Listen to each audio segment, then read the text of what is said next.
Remember that not-so-great performance by Sean Strickland in his rematch with Dricus Du Plessis? Of course you do. That title fight was like 2 months ago. You're not a goldfish. You might have remembered afterwards as well that I kind of went off on Sean in our autopsy video because I thought the fight was really boring. I have no desire to watch a Sean Strickland fight that is 5 rounds and costs $80 ever again. Well, turns out I wasn't alone because 3 days later, Sean's very own coach, MMA Junkie's 2020 Coach of the Year, also had a lot of negative things to say about Sean's performance.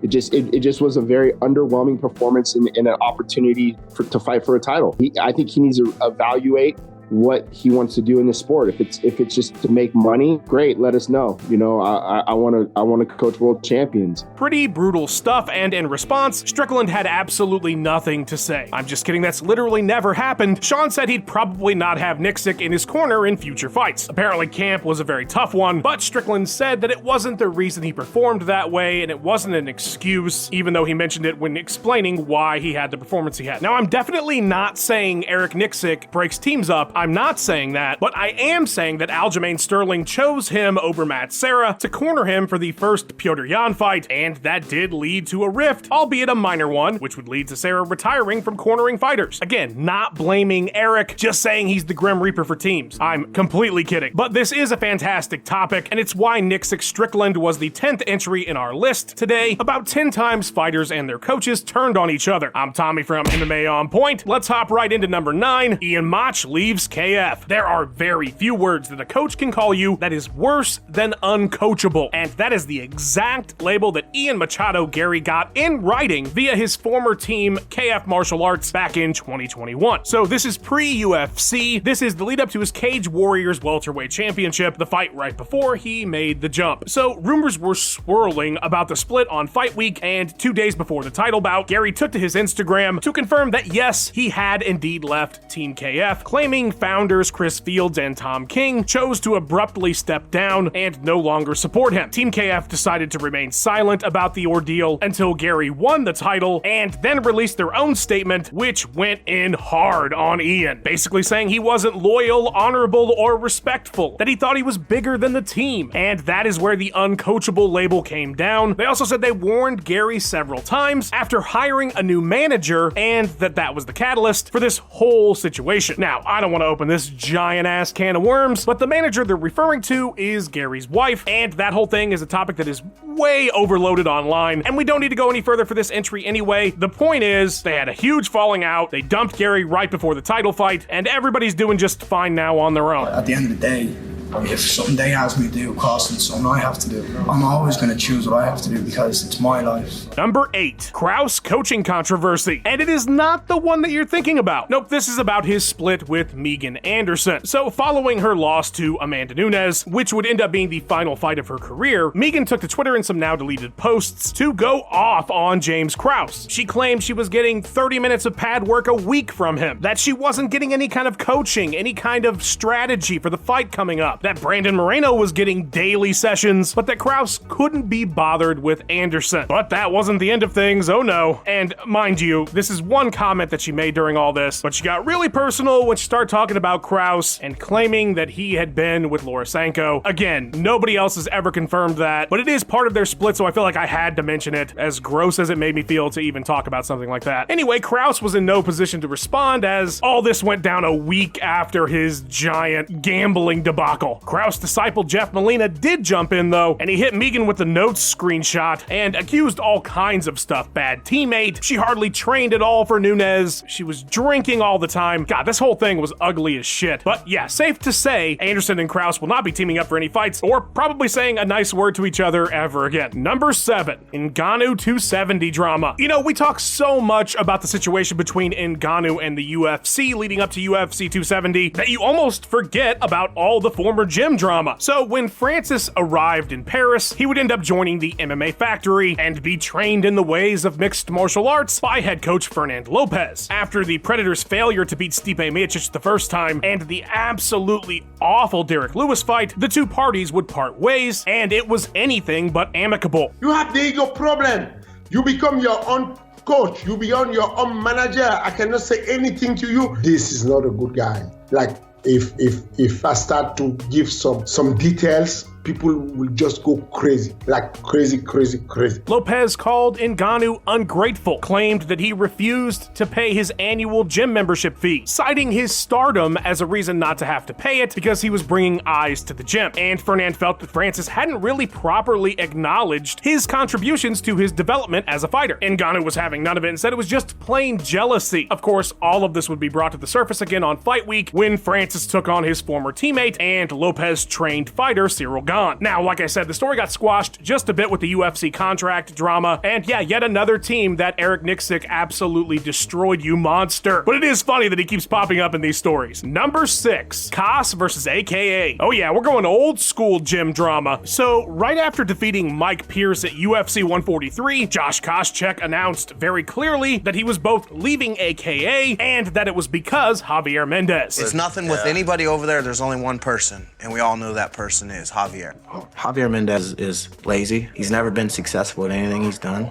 Josh would go on to say that after losses, Javier would throw his fighters under the bus and try to make himself look good. Hilariously, when MMA Mania covered this split, they cited an interview in which Mendez talks about Cain Velasquez and does say, quote, "I told him not to stand before him because the guy's a great boxer. Once you do that, you're screwed. I did my job." Yeah, but there's no doubt that Koscheck and Mendez had some serious problems. Listen to Josh talk about it to former teammate John Fitch. I hope the gym burns to the ground. Hopefully nobody's in it, but just, well, maybe one person. Mendez himself on the situation has kind of taken the high road, essentially saying, "I'm just gonna move on. The guy clearly hates me. I don't know what you want me to do." Now, other fighters at the team have confirmed that the two would often butt heads, but yeah, this one was ugly and Koscheck would never return to AKA. He would also never win another fight in his entire career. Number 5, Jackson Winkle drama. Yep, this one is an all-time beef and a tale as old as time, gold getting between friends. So here's the setup. Rashad Evans is supposed to get a title fight with Shogun Rua, but he injures his knee and is forced out, and so the UFC shifts and gives the fight to teammate John Jones. JBJ, of course, wins the title, and that sets up a conflict between the two parties. But the truth is, this problem started right when Jones joined Jackson Winklejohn because Evans claimed that he told Greg Jackson he didn't want him there, but they brought John on anyway. Things got worse though when Jones said after he'd won the belt that he would fight Evans if the UFC asked him to, and they deteriorated even more when Greg Jackson and Mike Winklejohn chose to side with the champion when the bout finally came together. And there was a sense of betrayal with the whole thing with Greg and Mike Winklejohn now backing John, and it got personal. It was a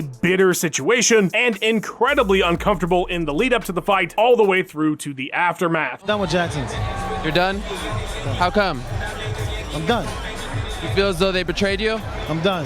I'm done with Jackson. Rashad would end up forming the Black Zillions, and while they all don't hate each other today, it sounds like the relationship is irreparably damaged. Bonus mini entry, the Temu version of this problem at Jackson Wink, the team training Mike Perry for his fight with Donald Cerrone. Cowboy really hadn't been around much, and it sounds like him and Mike Winklejohn weren't getting along, so there was a split and a fight, and Cerrone took Perry's arm. Number 4, TAM implosion. Oh yeah, man, this was the drama in the mid-2010s. Good lord. Alright, so here's how this all went down. In 2012, Dwayne Ludwig showed up at Team Alpha Male, and he taught everybody how to strike. And all of a sudden, everybody at Team Alpha Male was fucking awesome. Especially TJ Dillashaw. Cut to 2 years later, and Ludwig decides that he's gonna start his own gym in Colorado. But this wasn't characterized as like a bad split. It was like a, oh, I gotta spread my coaching wings and fly kind of thing. But then the cracks started to form. So apparently Uriah Faber had made this announcement that he was leaving before Ludwig was ready, which led to confusion about whether or not he'd be abandoning current fighters that were in camp, and that pissed Ludwig off. Then Faber goes on the MMA Hour and just airs out all this dirty laundry. As far as the bullying thing goes,